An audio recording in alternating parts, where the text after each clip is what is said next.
na tayo. Bawal i-adjust ang busuran at ang baso. 2 tansan ang kailangan ma-shoot sa baso. Pag nagawa mo yon, 1 million. MJ, pag nanalo ka ng 1 million, anong gagawin mo sa pera? May kaibigan kasi ako sa Cebu.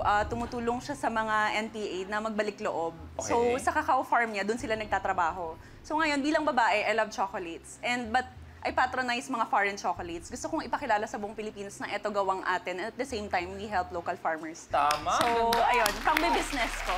Okay, so for 1 million, ako'y papwesto. 2 tansan ang kailangan mong magawa. And MJ, this time, you have a minute to win it. Good luck.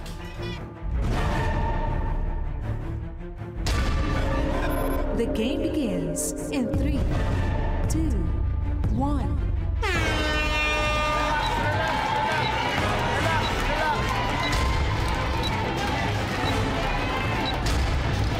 Dalawang tansan ang kailangan magawa ni MJ.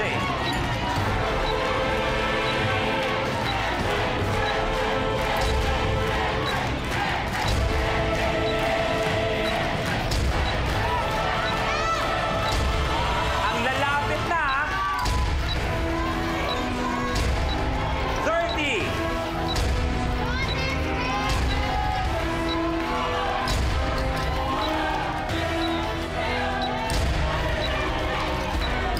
20.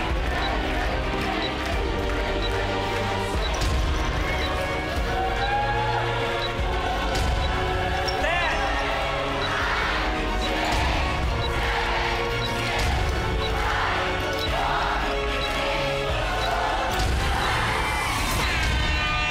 'Time's up.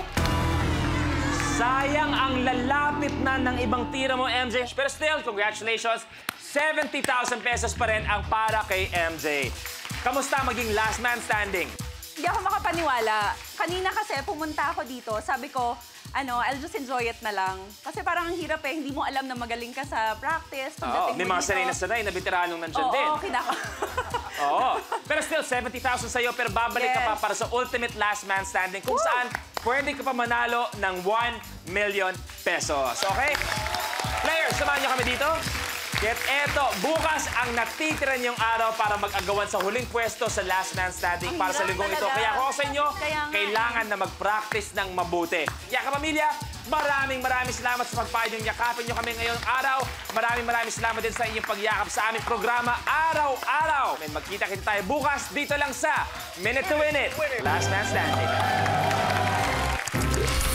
Wendell Ramos, Boy Sandayo, Kit Kat, Anton Diva, and Cian Lim. Tipi Dos Santos.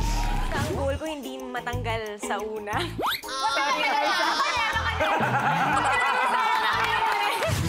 Nasa wrist yan, nasa wrist.